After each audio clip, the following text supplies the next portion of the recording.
Entonces, la gran ramera el diablo creó su propia religión. ¿Cuál? La gran ramera. Tiene su propio Cristo. ¿Cuál? El anticristo.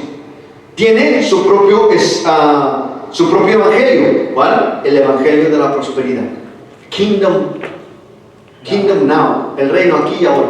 Ese es el evangelio de la prosperidad. Y su propio espíritu, que sustituye todo esto, claro, a lo que Dios creó.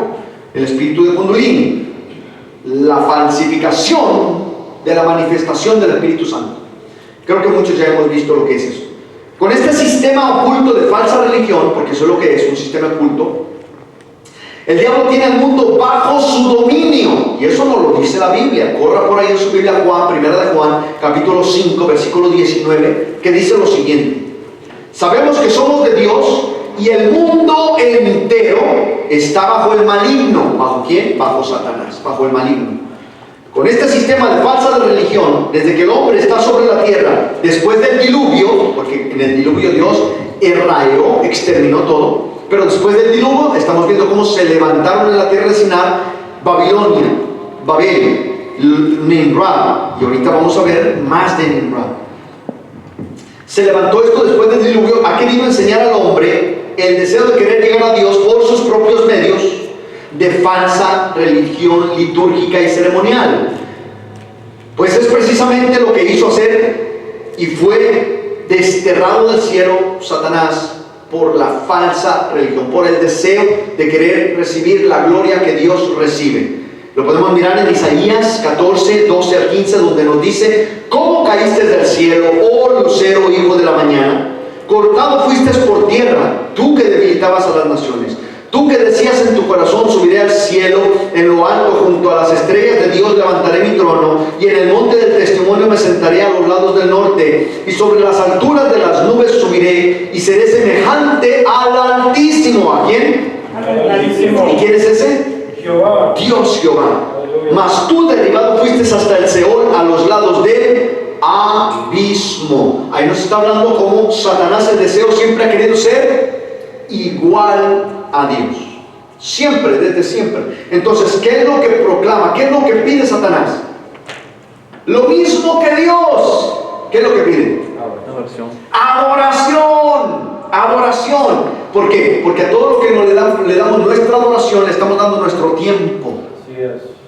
A todo. Por eso le digo, usted dedica su tiempo a su trabajo, a sus amigos o lo que sea, en vez de dedicarle tiempo a Dios. No me malinterprete. Usted, después de haberle dedicado tiempo a Dios en su día, usted puede dedicarle tiempo a lo que usted quiera. Alguien me decía: ay, pastor, yo no sé cómo usted le hace. Dice, menciona que va al cine, que dice: yo ni tiempo tengo, porque no quiere. Desobligado que es. Yo tengo tiempo para ayunar, para orar, para leer, para estudiar, para escribir manuales, para darles clases, para venir a la iglesia, para practicar. Y me sobra el tiempo para disfrutar con mis hijos. Porque le sirvo a Dios, no al hombre. Aleluya. Y Él es el que me da el tiempo y me organiza y me permite disfrutar. Usted se está acabando su vida sin disfrutarla porque no está entregado a Dios. Y mientras usted no esté entregado a Dios, yo lo siento, pero usted se podrá matar trabajando porque no conoce la Biblia. Dice la Biblia: trabajarás y echarás tu salario en saco roto. Libro de Ageo, léalo por favor. Pero cuando nos metemos con Dios, dice, la bendición de Dios es buena, perfecta y agradable. Y cuando Dios nos bendice en una bendición buena, apretada, remecida y que sobreabunde, mi amado hermano. Y tengo tiempo para todo esto. Y me levanto en las madrugadas a orar y no oro 2-3 minutos. Si usted no tiene todo este tiempo, si usted no disfruta de esta vida, es porque usted no está entregado a Dios. Y es imposible tener sin servirle a Dios. Usted no está teniendo bendiciones, usted está teniendo su propio esfuerzo. Y su propio esfuerzo lo va a llegar hasta un punto límite, que ya después, pasando de los 35, sentimos la fiebre por dentro, los huesos ardiendo y tantas cosas que empezamos a sentir, porque cuando estamos pequeños no sentimos nada de eso. Pero llegando a cierto punto ya no es lo mismo. Nuestros cuerpos cambian. Y si no tenemos una vida entregada a Dios, cambian para mal. Empiezan los achaques, las reumas y demás. Pero como no estoy hablando de ciencia, vamos a seguir hablando de la Biblia. Amén. Continuamos. La falsa iglesia católica, pongan atención, desde aquí empezamos con la historia. el concilio ecuménico, lo que se está queriendo hacer hoy, ya fue hecho hace mucho tiempo. Porque la Iglesia Católica quiso cambiar su cara frente a las personas. No quién ella es, porque ella se declara, como ya dijimos, semper eadem, siempre la misma. No puede retractarse porque si no, entonces dejaría de ser quien es. Ya no sería siempre la misma. Semper eadem, siempre la misma, es lo que ellos se dicen ser siempre. Pero en el año que se formó el primer concilio, el segundo concilio ecuménico, fue el 25 de enero de 1900, ya en el siglo pasado. Algunos de ustedes ya habían nacido, algunos todavía estábamos por ahí en la mente del Señor Jehová. En ese año se levantó el segundo, no el primero, el segundo concilio ecuménico, que lo que ya vamos a tener ahora, si se lleva a cabo, será el tercer concilio ecuménico que está queriendo organizar este hombre llamado el Papa. Se levantó con este sistema la falsa Iglesia Católica en el Concilio Ecuménico Vaticano II, así se llamó, en el año 1956, el 25 de enero. Duró varios años, ¿ok? Ese concilio, y de ahí se sacaron varias propuestas cómo la Iglesia Católica iba a cambiar su imagen ante el pueblo. Dijeron: vamos a juntar a todos los feligreses de la tierra, del mundo, todas las religiones, para ver qué puede hacer el feligrés o el creyente por el hombre mismo. Esto ahí se llama y se empieza lo que se llama y conocemos ahora y que muchos predican y ejercen como el humanismo. Que el humanismo es lo que ellos quieren usar, el amor de Dios para con el hombre, por el hombre, para el hombre. El hombre para el hombre, sintiéndose Dios, actuando para con el hombre. Nosotros no tenemos nada bueno, y cuando nosotros amamos, amamos porque Dios nos amó primero, y cuando amamos porque Dios nos amó, es que nosotros podemos mostrar amor porque Dios está amando a través de nosotros. Amén. Amén. Por eso, cuando nosotros no amamos con el amor de Dios, nos es imposible amar, y nos es imposible inclusive amarnos a nosotros mismos. ¿Cuántos se aman a ustedes mismos? Gloria a Dios, algunos. A mí me cuesta trabajo amarme a mí mismo. Amén. Créanme, me cuesta trabajo amarme a mí mismo, porque necesito más de Dios. Y usted también necesita más de Dios. Amén. Amén. Entonces, esta falsa Iglesia Católica, en el Concilio Ecuménico Vaticano II, el 25 de enero de 1956, hizo una afirmación. Ponga atención. Esto lo va a encontrar usted en el libro de Flannery Seid, tomo 1. Página 365 y 366, que dice, la afirmación es la siguiente: dijo que sin ella, la Iglesia Católica, no se podía tener salvación. Escúchenme bien ustedes esto. La Iglesia Católica diciendo, sin la Iglesia Católica no se puede tener salvación. Y dice lo siguiente: y condenó a los que rehusaran estar o permanecer en la religión católica. Los condenó. ¿Y qué es condenarlos? A muerte. Los condenó, condenándolos a muerte por herejes. Nuevamente, lea el libro de Flannery Seid, tomo 1, página 365 a 366. Esto mismo está en el Catecismo Católico Romano. A ver, ¿cuántos de aquí? Unos que dicen, yo enseñaba catecismo. A ver, ¿quién de aquí enseñó catecismo? Ninguno. Gloria al Señor, ustedes son santos. Pero aquellos que estudiaron el catecismo, ahí se dan cuenta de estas cosas. Tantas declaraciones que ha hecho la Iglesia Católica, nos vamos a ir dando cuenta aquí poco a poco de ellas. Ha declarado que si el hombre no desiste a la ley de la palabra de Dios y toma por la única ley al Papa, también van a ser condenados. Se va a levantar nuevamente lo que se va a venir después, más adelante, que va a ser la Tercera Guerra Mundial. Dice, vamos a levantar, dice, somos una estructura muy pesada. Dice, pero cuando empecemos a dar vueltas, esto es el nuevo orden mundial, dice, aplastaremos a todos los que se opongan. En otras palabras, nuevamente se va a levantar la Santa Inquisición, a la persecución de los cristianos. Nuevamente, lo que aquí afirmaron en el año 1959 va a volver a afirmarse y va a volver a tomar efecto en nosotros. Si usted no pertenece a la Iglesia Católica o se resiste a estar en ella, si quiere salir, matarile el liderón, porque así trabaja la Iglesia Católica.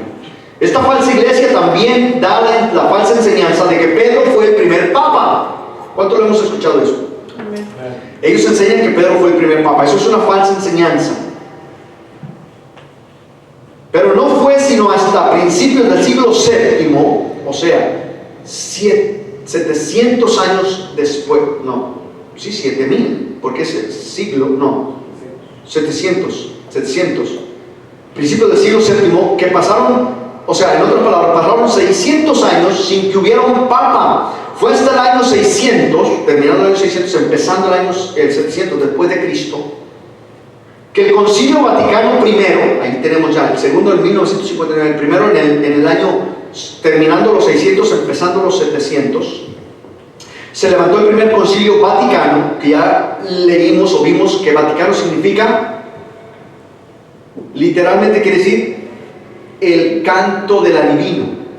En otras palabras, the sorcerer, el adivino. El Vaticano quiere decir adivino. Lo que ellos no han adivinado es lo que les viene, porque de que les viene, les viene. Entonces fue hasta el año 600, después de que el Concilio Vaticano I declaró que el Papa tenía infalibilidad. En otras palabras, lo que el Papa decía, eso se hacía, y no hay quien lo contradiga.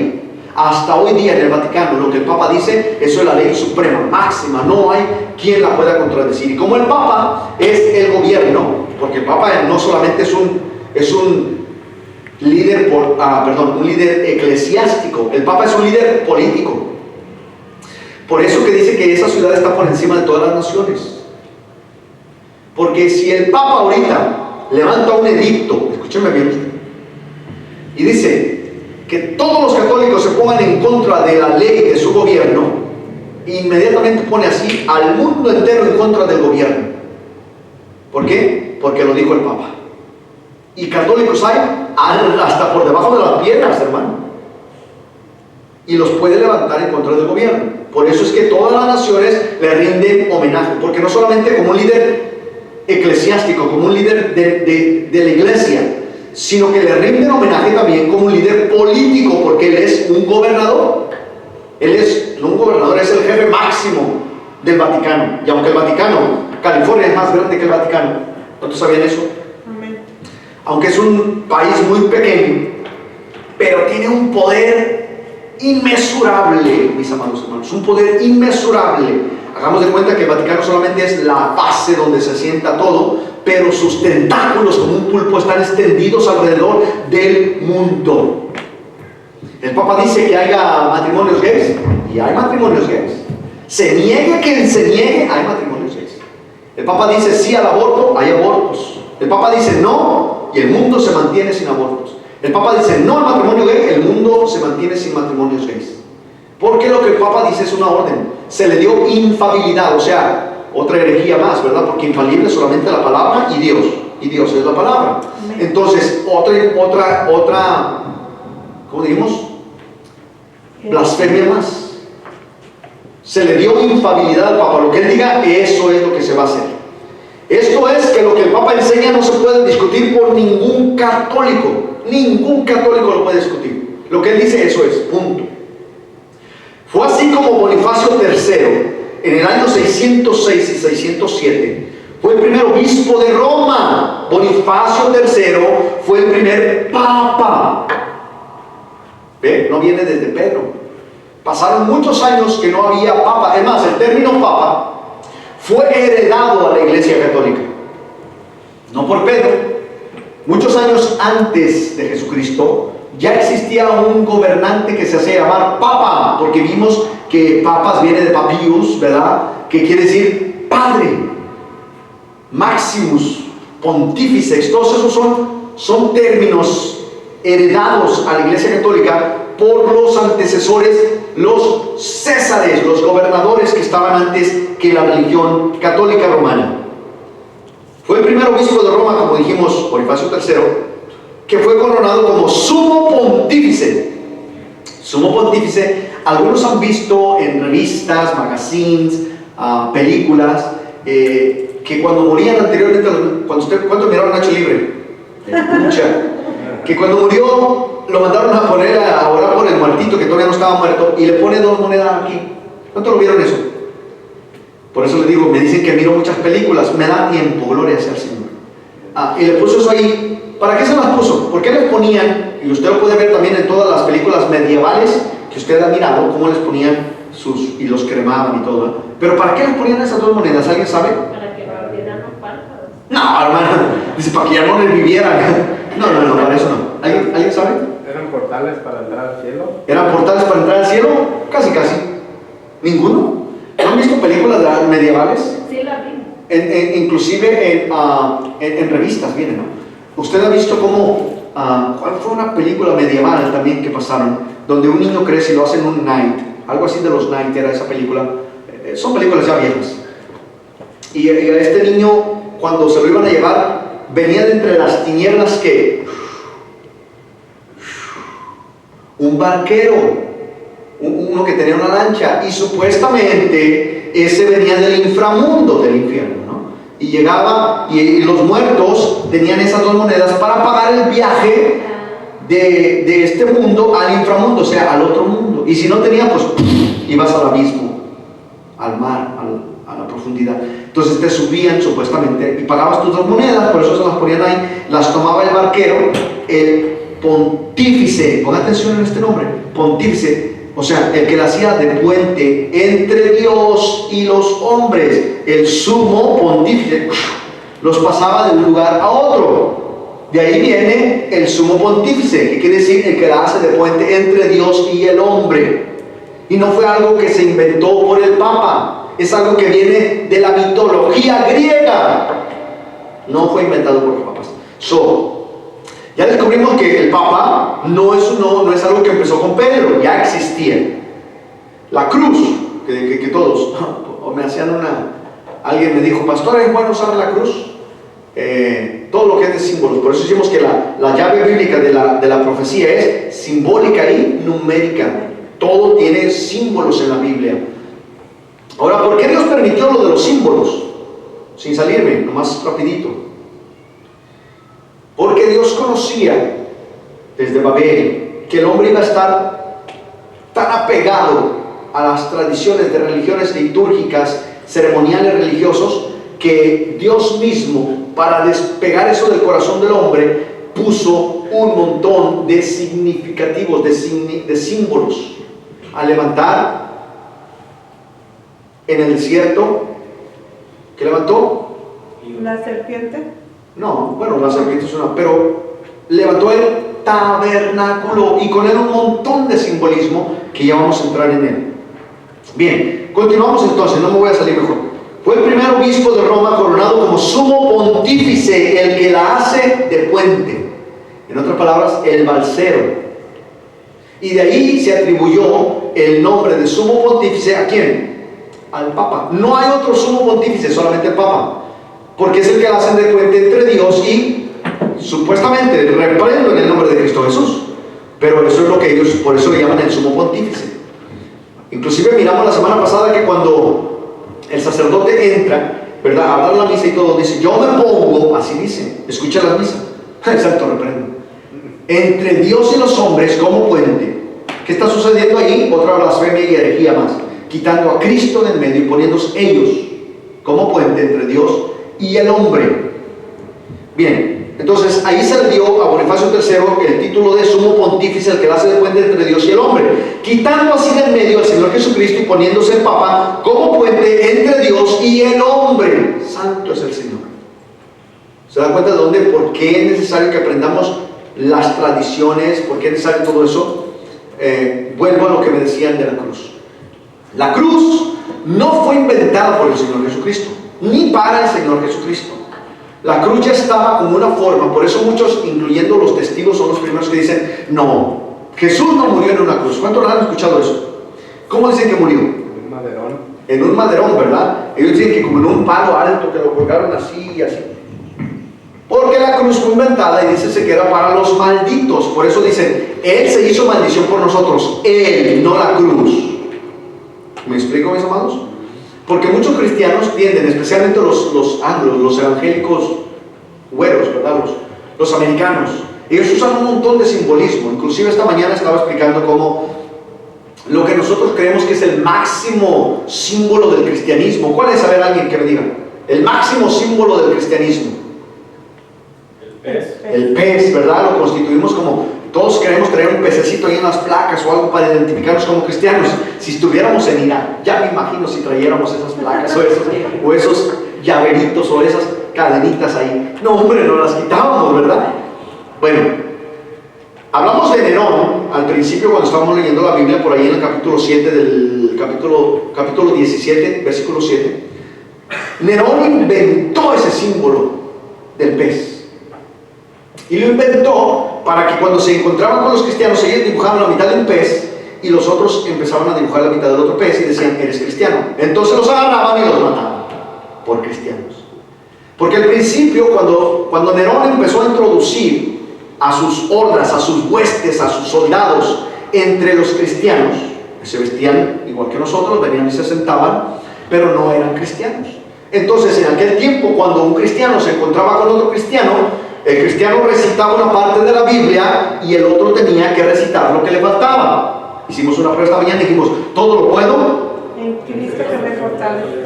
Jehová es mi pastor. Y nada me faltará. Eso era, entonces, las hordas, las huestes del ejército de Nerón, los soldados romanos, tenían que aprender la Biblia.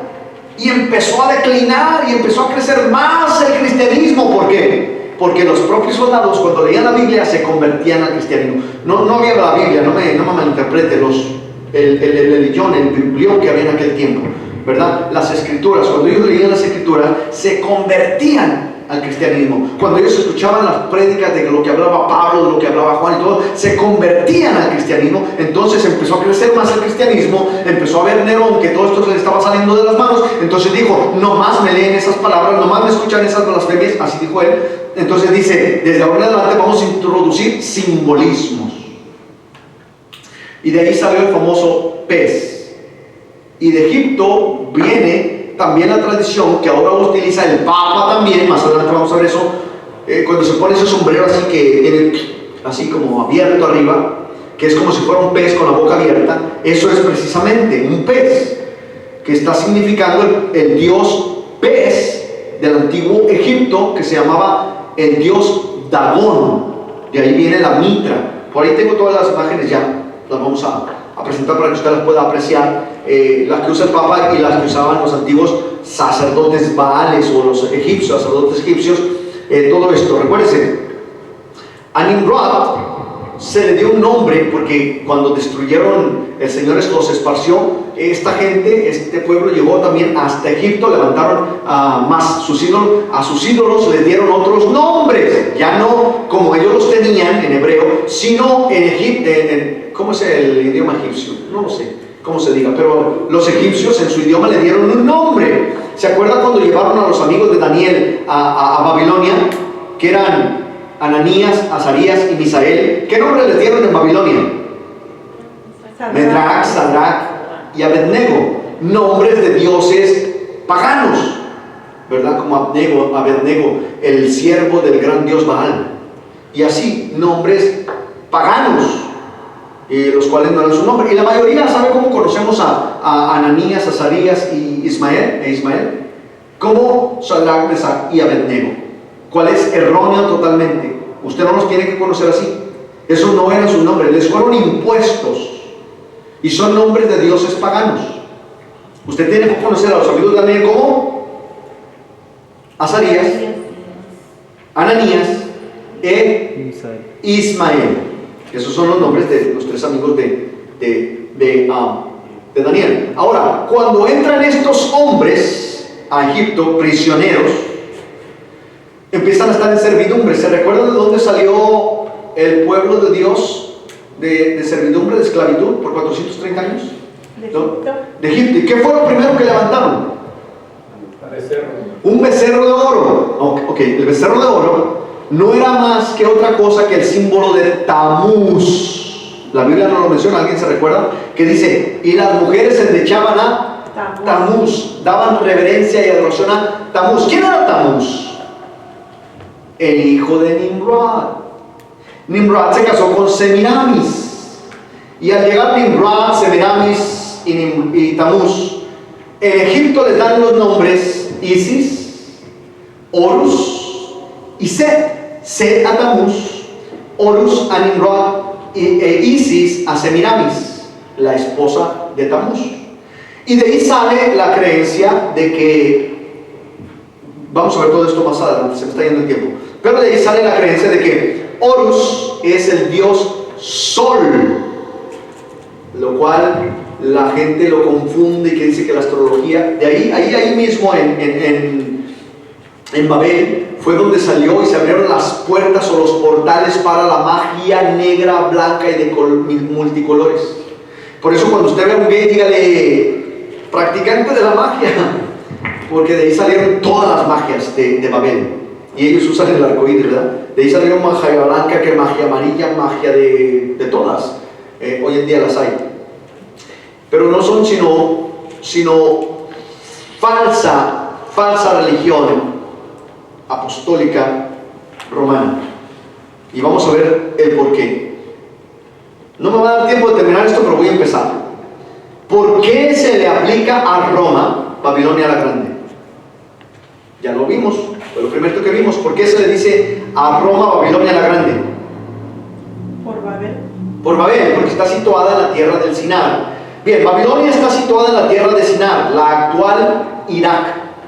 Eso es la tierra. Cuando ellos salieron de Edén y todo, andaban buscando, llegaron a Irak. Hoy en día de nosotros se llama Irak, donde andan nuestros soldados peleando, donde siempre va a haber guerras, no van a terminar hasta que sea el Armagedón, la gran batalla en contra del Señor.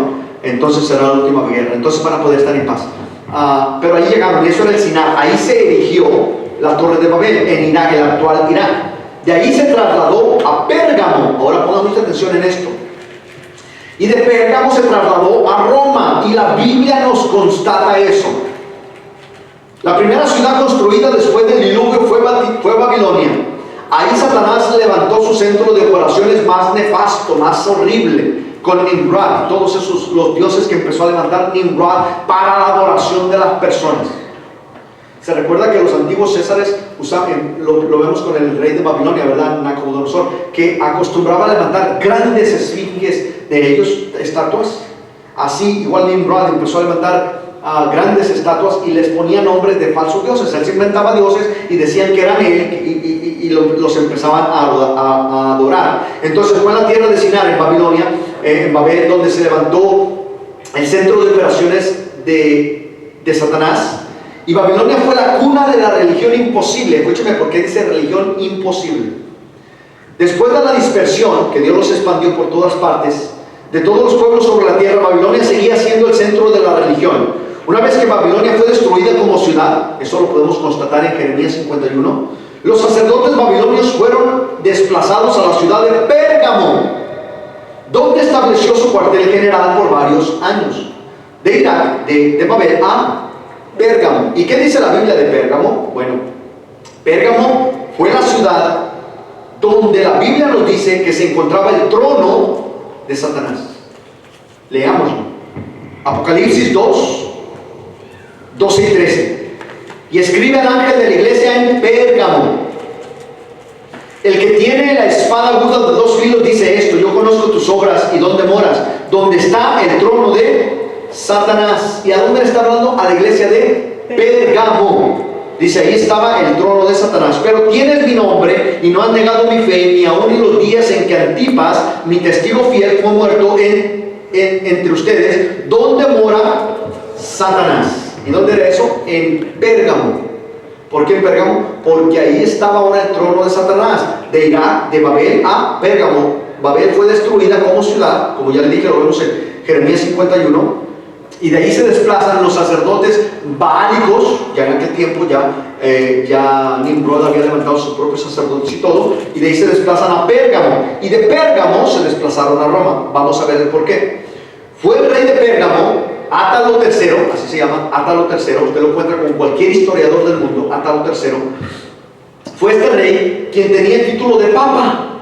Imagínense. Este rey tenía el título de papa. ¿Se recuerda que dijimos que ese título, ese nombre era heredado al papa por los césares, por este rey Átalo III, quien tenía el título de papa, quien murió en el año 133 antes de Cristo, y que hizo un testamento para que el oficio o el título papal, el título de papa, fuera trasladado a Roma. Él dijo: yo quiero que ahora todo aquel que se llame papa esté en Roma. Entonces, deidad de la antigua Babilonia a Pérgamo y de Pérgamo a Roma. Llega el título papal. Todo título papal fue trasladado a Roma. Los etruscos, ¿alguien se recuerda de los etruscos? Cheque por ahí las historias de Halloween, ahí los va a encontrar. Sacerdotes baálicos, sacerdotes babilonios. Los etruscos llegaron a Italia desde Lidia. Lidia es otra ciudad bíblica, usted la encuentra en la Biblia, la cual es el actual Asia Menor. Quienes introdujeron la religión mística babilónica, la adoración a Baal. Fueron los etruscos. Con sus ritos, Lidia estaba ubicada cerca de la ciudad de Pérgamo.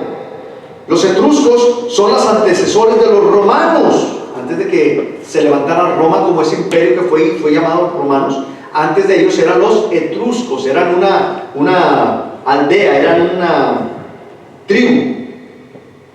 Fueron los antecesores de los romanos y fueron ellos quienes pusieron un papa sobre su sacerdocio, quien tenía el poder sobre la vida y la muerte. Los etruscos levantaron a este hombre, al cual llamaron el papa, el máximo padre, y él tenía poder supuestamente sobre la vida y la muerte. ¿Por qué? Él podía mandar matar a quien él quisiera y vivir a quien él quisiera. ¿Quiénes ejercían eso en los tiempos del Señor Jesucristo? Que los veían en el Coliseo y hacían para vida y para muerte. Los césares. Todos los títulos fueron pasando a los hombres de poder hasta llegar a recaer en el papa actual. Años más tarde, Roma aceptó a ese papa como su gobernador civil. Se constituyó la ciudad de Roma, los etruscos ya tenían un papa y ellos aceptaron a este papa como su gobernador civil. Ya era el jefe de la religión y el jefe de gobierno, un gobernador civil. ¿Qué es el papa? Lo mismo. Es el gobierno y es la religión. Entonces todo eso viene por herencia. Lo aceptaron como su gobernador civil. El emperador Julio César, ya todos estos lo conocemos, fue constituido sumo sacerdote sobre la orden religiosa. Julio César, ¿quién era? Un César, un gobernador político civil, y él fue constituido jefe máximo de la religión. Un César, eso no tenía nada de política, perdón, de iglesia, de teología, como dicen ahí, ¿no? Pero él fue constituido jefe máximo de la religión. Julio César. Etrusco, de la religión etrusco-babilónica, por supuesto. De esa manera fue heredero de los derechos y los títulos que habían sido trasladados a Roma por los etruscos desde Lidia. De esta manera, el primer César romano era la cabeza del sacerdocio babilónico. Julio César, el papa, el máximo padre, el sumo pontífice, como le dicen hoy, ¿verdad? Fue trasladado todos esos títulos desde Átalo III hasta Roma, desde Lidia, que era Pérgamo, y de Pérgamo, Babilonia, Babel, Lidia, Pérgamo y el actual Roma. Llegaron hasta Roma. De esa manera fueron heredados todos esos títulos y llegaron hasta Roma por los etruscos desde Lidia. De esta manera el primer César romano era la cabeza del sacerdocio babilónico. Es así como Roma llegó a ser sucesora de Babilonia la Grande, la madre de todas las religiones, la madre de las rameras. ¿Quién? Babilonia. Roma, la madre de las rameras. Por eso nos atrevemos a afirmar que es de esta manera Roma llamada Babilonia la Grande. Babilonia a través de Pérgamo como el centro religioso para su culto. Es por eso que el Señor Jesucristo mencionó en Apocalipsis 2.13 que en Pérgamo, 2.13, Apocalipsis 2.13, estaba el trono de Satanás. Fue al final del siglo IV, después de Cristo, que el obispo de la iglesia en Roma, Damaso I, este es el primer obispo en Roma, Damaso I, fue elegido para obtener el ministerio papal sobre la religión babilónica. Es esta la conexión de Babilonia la Grande con la actual Roma moderna que hoy tenemos nosotros. Babilonia la Grande, la madre de las rameras, ¿lo ven? Todo está conectado desde el tiempo después del diluvio. Y fue la manera que la religión se levantó. La religión, nuevamente, ¿qué es la religión? La forma litúrgica religiosa de que el hombre ha querido llegar a Dios por sus propios medios. Todo esto viene desde Babilonia asentando su cabeza y su culminación en Roma. Roma lleva el título en la frente: Babilonia la Grande, la madre de las rameras y de las abominaciones de la tierra. Apocalipsis 17:5. El catolicismo romano es absolutamente babilónico. A ver qué pasa después. Pero eso es Babilonia la Grande. Roma, absolutamente babilónico. Todos sus rituales, sus títulos, sus nombramientos, sus poderes vienen heredados desde la antigua Babilonia. Watchman Nee. ¿Quién sabe quién fue Watchman Nee? ¿Alguno sabe de Watchman Nee? Hay muchos libros, él fue un gran escritor. Pero fue alguien, un asiático, que él fue uno de los primeros mártires por el Señor Jesucristo, que lo apresaron por ser cristiano, lo condenaron después de unos años, le dieron 15 años de prisión, pero nunca salió de la prisión, no lo dejaron salir. Y solamente allá espontáneamente le permitían a su esposa llegar a visitarlo, espontáneamente. Pero él no tenía ningún contacto con el pueblo exterior, solamente la prisión. Él fue el primer mártir en tiempos modernos del Señor Jesucristo. Y después, por ahí en el 1971, murió su esposa, y a los pocos años de la soledad y la tristeza, el aislamiento que él tenía, también murió. Pero Watchman Nee es un gran escritor. Usted busque libros si usted quiere conocer de la Biblia y lo que ha sucedido. Ahora le cuento, Watchman Nee es uno de los más reconocidos escritores entre el pueblo cristiano, y él ni siquiera estudió teología, pero era un hombre inspirado por Dios. Por eso es que todos los peritos, todos los teólogos grandes se inspiran mucho en Watchman Nee, un hombre que no estudió teología, pero que todo lo que hablaba era inspirado por el Espíritu de Dios. Así que usted no tiene excusa ninguna para decir: ay, es que yo no he estudiado. No, usted no tiene excusa. Si nosotros somos hombres y mujeres levantados por Dios, todo lo que hablemos tiene autoridad. Tiene autoridad, porque no van a ser nuestras palabras, sino las palabras de Dios a través de nosotros. Y Watchman Nee escribió lo siguiente: Dios escogió a Jerusalén como centro de la adoración religioso, así como el centro del dominio terrenal político. El error de la iglesia romana es presumir y mentir al decir que Dios escogió a la iglesia romana en lugar de a Jerusalén. Eso es lo que la iglesia romana afirma, que ellos son los escogidos.